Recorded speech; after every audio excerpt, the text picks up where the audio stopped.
So I guess, there's been a lot of doom about, obviously shifting away from the dollar system, from I guess the Eurodollar and what's happening. It sounds like you don't think that's the case, and things are sort of, the monetary system is remaining quite similar to what it has been previously, and it's going to continue like that in the future. Yeah, nobody's moving away from the U.S. dollar system. It's not because of politics. And I know there's a huge narrative, especially in the crypto community, that this has to happen because something needs to justify Bitcoin or whatever cryptocurrencies, when stable coins are actually taking over anyway. The point is the U.S. dollar, the U.S. isn't going anywhere. We've heard this for 20 years. Everybody's been saying the U.S. dollar is being replaced, and the people who say that have little idea how the U.S. dollar actually works. They actually think it's some kind of government currency. It's not. It's not a fiat currency. It's a bank currency. It's a bank-centered currency, virtual currency, whose functions and performance is not easily replicated. So for something to take over from the Eurodollar system would require, at the very least, at the very minimum, being able to do what the Eurodollar system does. And the thing is, nobody knows what that is. So everybody who's running around saying the dollar is being replaced and the world is selling dollars, they really don't know what the dollar needs to do or how it gets done, which is why they've been wrong for 20 years and they're wrong now.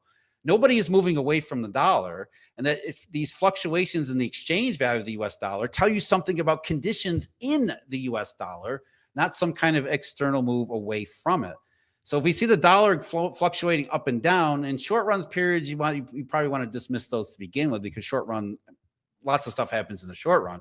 But you look at it from a intermediate and longer term perspective, the dollar continues to go higher against all these proclamations and predictions, because conditions continue to get tighter and tighter and tighter.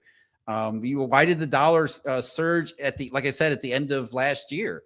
Because conditions got tighter and tighter and tighter across the rest of the world. Even if it didn't lead to a stock market crash until April, stocks have little to do with functional liquidity across the entire dollar system to begin with. So no, nobody's moving away from the US dollar. It's not like there's some tremendous international push to create a BRICS currency. By the way, that's never going to happen. There's never going to be a BRICS currency. It's just something that people use because they think it has to happen. They think that the U.S. government has gone too far in a number of different ways, whether it be political partisanship. First of all, you got to step back. You hear this every administration. We heard it for 4 years during the Biden administration. Biden was weaponizing the dollar with all of its sanctions. Therefore, the world was going to ditch the dollar, and it never happened. Then the Trump administration comes in with its tariffs and trade war. Oh, now the Trump administration, everybody's going to ditch the dollar.